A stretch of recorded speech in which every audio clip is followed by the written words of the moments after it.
Well, I went to a wedding fair on Sunday, and the first one of the year, and I was overwhelmed by how many couples came to the wedding fair. It's really exciting that so many people have got engaged at Christmas and New Year. It was great fun to hear about their stories. Quite a few surprised engagements, which is always lovely to hear about. And well, I was talking to couples, and a lot of them haven't started any planning yet, so they're just on their first venue looking, venue seeking tour. And I was trying to sort of explain to them what the difference is between a celebrant-led ceremony and other types of wedding ceremonies.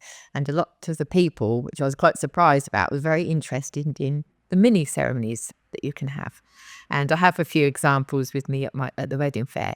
And a lot of the couples, we talked about hand tying, which I love doing hand tying.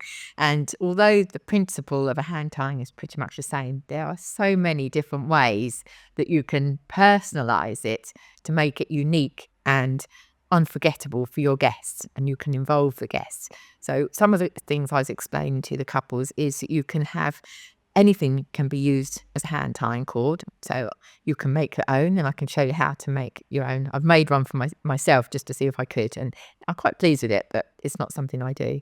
And on the end of it, you can tie charms. So on one of my hand fasting cords, I've got crystals, and crystals have different meanings. So you can include crystals of different meanings, and we can talk about why you've chosen those crystals. Or you could have charms of horses or motorbikes or dogs or guitars or anything that is personal to you, we can incorporate into your hand tying cord. If you like horses, you could have leather to represent the bridle, or you can have rope if you do sailing or climbing.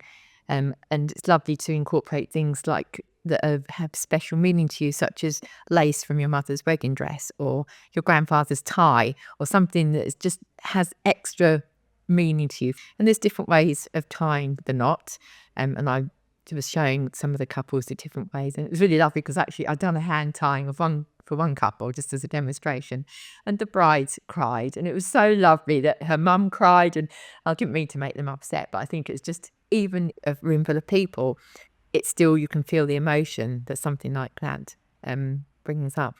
So you could also have several ribbons, and you can choose colours that match your wedding scheme. I do like to say it could be of your favourite football team, although a lot of people has 50-50 on whether we're going to use that. But all of the colours have different meanings. And so you could choose colours, and we could explain why you've chosen those colours and the meanings of those colours. And you could have 4 or 5 ribbons. It's lovely to include important people in the guests. Not everybody can be a bride's person or a page person or the best person.